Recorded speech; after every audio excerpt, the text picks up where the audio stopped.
재건축, 재개발해서, 뭐, 요거는 뭐, 토지만, 90제곱미터 이상이 분양되어 있는데, 이게 토지와 건물 분양할 때, 이 사람이 토지와 지상에 있는 주택, 이것도 토지와 주택 갖고 분양 신청했어요. 이 사람도 분양 신청했어. 이럴 수 있죠. 원래 단독주택 갖고 한다 또는 아파트 가진다면 땅하고 건물 갖고 분양 신청하는 거예요. 이게 땅에 대한 정조자산의 권리가에, 건물에 대한 정조자산의 권리가에 요걸 합산해서 정조자산의 권리가 이게 되는 거지. 그런데 이게 그래서 분양 신청했어. 그거 갖고 이렇게 된대. 분양 신청하고 나서 이제 관리 처분 계획 인가를 한다는 거는 이 각각의 분양 신청한 대로 또는 현금 청산을 신청한 사람대로 이 권리를 확정시키는 거예요. 이거를 구청에서 인가를 해주는 거예요. 조합에서 조합원들이 그 요청을 받아가지고 분양 요청을 받아가지고 그거를 누구한테 구청한테 이제 관리처분계획 인가서를 제출하는 거예요. 이렇게 해달라. 그래서 그 구청장이 인가권자가 인가를 해줘야 돼. 그래서 관리처분계획 인가가 나고 나가지고 먼저 사람을 이주시키죠. 이주시켜야지. 사람이 있는데 건물을 몇 실하면 사람 죽어요. 이주. 그리고 건물 몇 실. 그리고 신축하기 시작하는 거 이렇게 되잖아요. 그러면 우리가 요 이주하고 나서 건물이 지어지는 요 동부 상태, 건물이 아닌 단계까지 있을 때에는 이 토지 등기부는 남아있죠? 근데 어디 건물 등기부는 폐쇄됐죠, 폐쇄. 건물은 없는 거예요, 건물은 등기부는 없잖아. 토지 등기부만 했잖아. 그러면 이런 상태에서 토지만 이제 그 경매가 되는 거예요. 그렇게 되면 어떻게 돼? 낙찰자는 토지만 낙찰받는 거예요. 이해가요? 그러면 이런 사람이 분양권이 있을까요, 없을까요? 있지. 이 관리처분이 확정되면 분양권이 그러면 이럴 때는 이 토지만 낙찰받은 사람은 요 토지에 대한 이제 권리 가액은 누가? 토지 낙찰자. 또 이 종전이익, 주택에 대한 권리 가액은 종전 건물 소유자. 근데 우리가 보면 건물은 금액이 얼마 안 되죠? 그냥 대략적으로 따지면 이거 한 10% 정도 된다면 여기 90%잖아. 그럼 건물 낙찰자가 나중에 새 아파트에 대한 100분의 90, 이제 건물 소유자가 100분의 10 이렇게 가져가야 되고, 이 비율대로 추가 부담금도 100분의 10, 100분의 90 추가 부담 납부하고 새 아파트에서 100분의 90, 100분의 10으로 지분 등기가 돼야 되는 거예요. 이게 합법적인 거예요. 근데 문제는 뭐냐면 대부분이 조합에서는 이런 게 복잡하잖아. 그러니까 조합에서는 그냥 토지만 낙찰받고 이렇게 받으면 그냥 이 조합원 분양 신청자의 지위를 승계시켜줘 버려 그냥.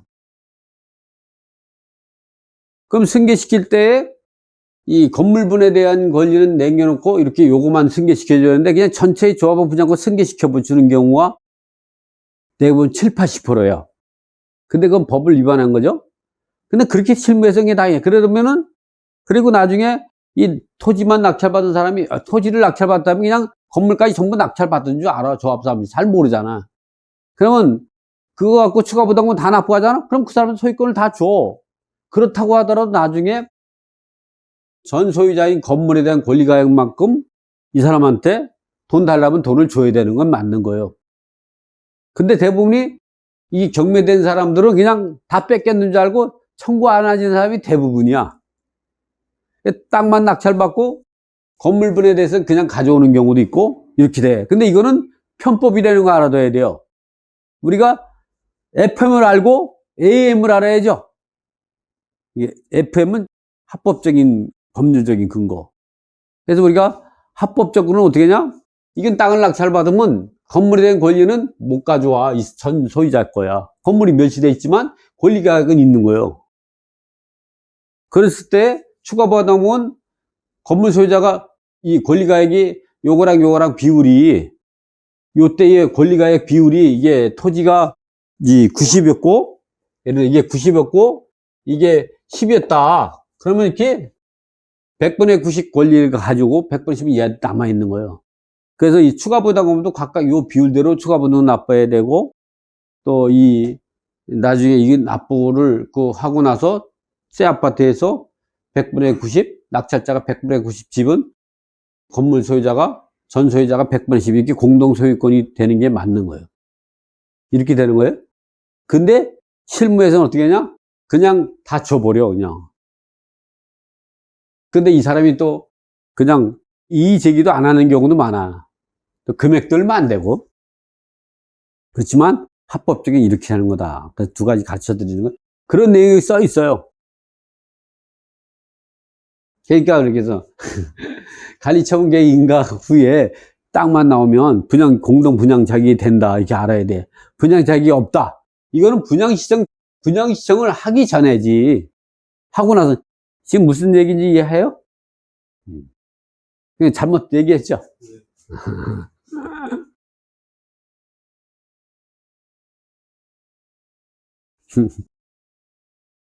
자.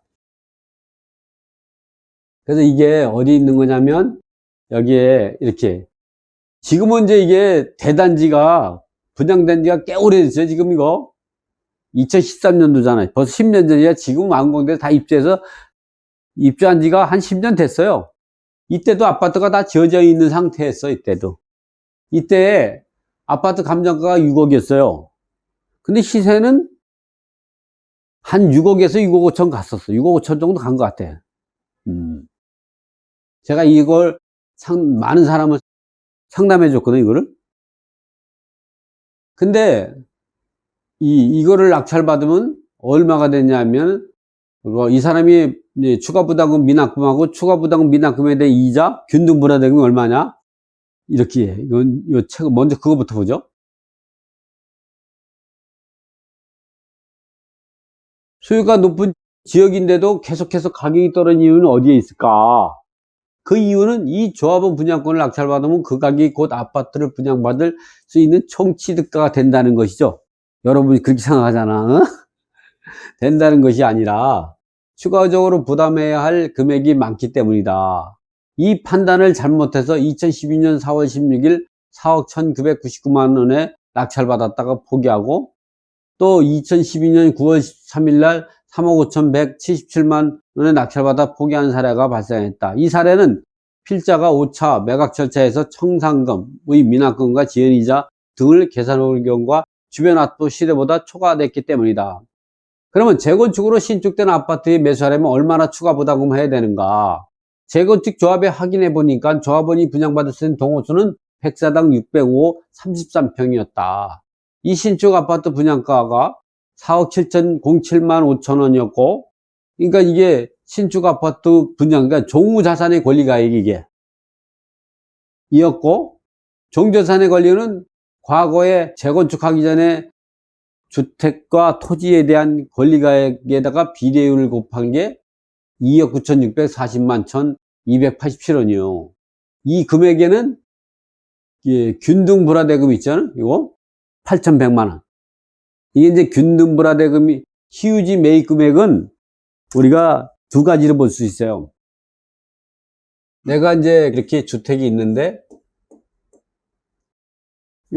우리가 희유지 불화대금은 1000만 미터까지 요만큼을 200제곱미터까지 분화받을 수 있어요. 이렇게. 응? 근데 여기서 요 대지가 일부는 내 땅, 일부는 희유지가 될 수도 있죠. 아마 내가 보는 이렇게 된 것 같아. 이게. 그러니까 8,100만 원이 되죠. 균등불화대금이 있다 그러면 한 2천만 원, 3천만 원 이렇게 되지. 균등불화대금은 재건축이나 재개발할 때 보면 거기 도로라든가 이 공원 이런 거 있어요. 그거를 수용하는 거죠. 불화받는 거죠. 재개발은 수용, 재건축은 이 불화받는다고 그래요. 불화받을 때 그만큼은 각자의 종전자산의 전체 조합원의 종전자산의 권리가액의 합계를 분모해 놓고 각자의 권리가액을 분자해 놔가지고 그 지분만큼 곱해서 이 불화받는 거예요. 근데 이런 경우는 금액이 큰 거 보니까 일부 지분이 시우지로 있던 걸 편입한 거죠. 이거 불화받은 거예요. 그래가지고 했더니 그래서 자기의 종전자산의 권리가액하고 시우지 불화대금이 8,100만 원인데 종전자산의 권리가 요거 추가 부담금 발생하죠? 요 추가 부담금이 1억 7,434만 8,714원이고 요 시유지 불화대금 미납 금액이 요 사람이 요거에서 요거 836만 원밖에 안 냈어. 미납금 7,264만 원을 추가 납부. 그러니까 요거랑 요거를 추가 납부하는 금액이 2억 4,600 요거가 되는 거죠. 그러니까 내가 이거를 낙찰받으면 이 금액을 2억 4,698만 8,713원이고 그리고 장기 동안 납부하지 않아서 요거에 대한 이자가 이게 뭐 5년인가 뭐 기대다 보니까 이자가 1억 원이 돼요. 그러니까 3억 4,698만 8,713원을 납부해야 되다 보니까 이게 3억 한 5천 정도 되죠? 여기서 보면은 그러니까 여기에 낙찰받은 사람은 이 금액에다 3억 5천이면 얼마야? 한 7억 7천 되죠? 이게 6억 5천에서 6억 8천인데 7억 한 7천이니까 비싸잖아. 이것도 마찬가지죠. 여기 되면 이것도 7억이 되죠. 비싸게 산 거야. 근데 이 사람들은 요걸 낙찰받으면 아빠도 6억 8천짜리를 그냥 가져가는 건 줄 알고 신나서 낙찰받은 거예요. 여러분도 이런 사람이 되지 말라. 그리고 나중에는 어떻게 되냐?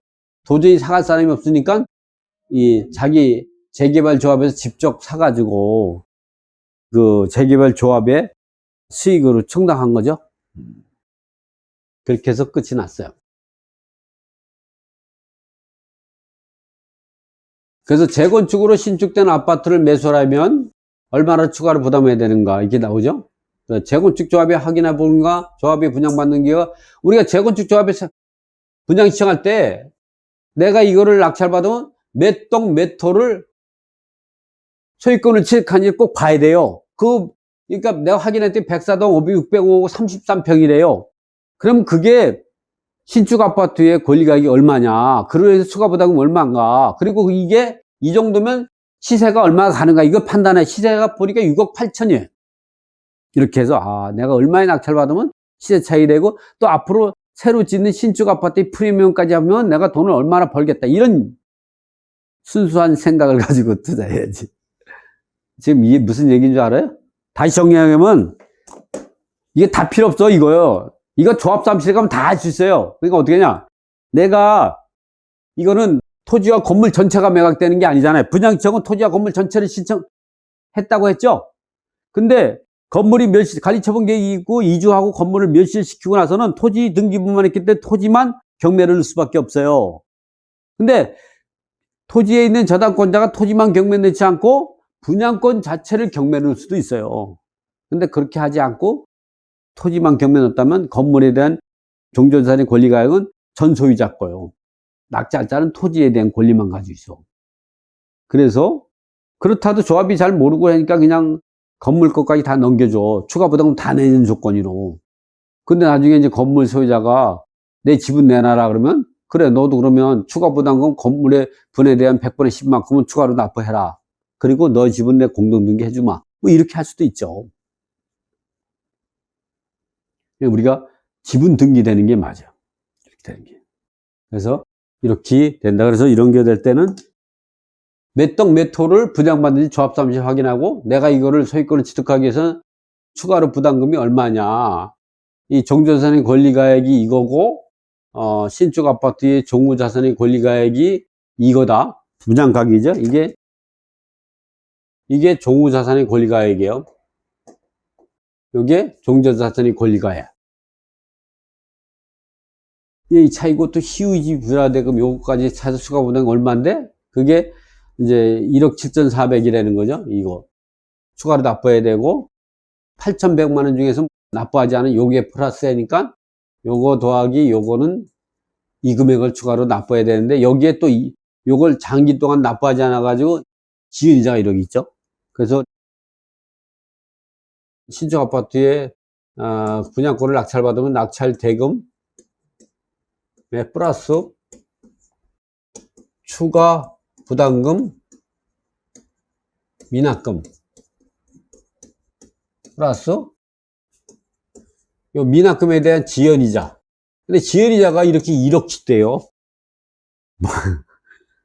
그리고 세 번째는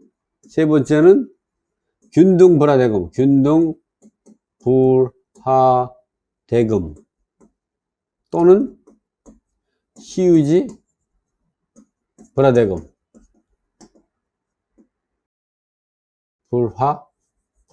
불화대금. 요 금액이 얼마가 되는가? 요 금액이 얼마인가? 이거 이외에 또 네 번째, 추가 기타 비용이 있는지. 왜냐면 발코니 확장이라든가 이런 것도 있을 수가 있죠? 뭐 이런 것도 있을 수가 있죠. 이런 것도. 이거를 조합사업자에서 확인해야 돼요. 그러면 내가 낙찰 받고 나서 낙찰 대금에 얼마? 이게 5억이다. 여기에 추가보다 3억이다. 그럼 내가 8억 있어야 되는 거예요. 8억. 취득세도 이렇게 내야 돼요.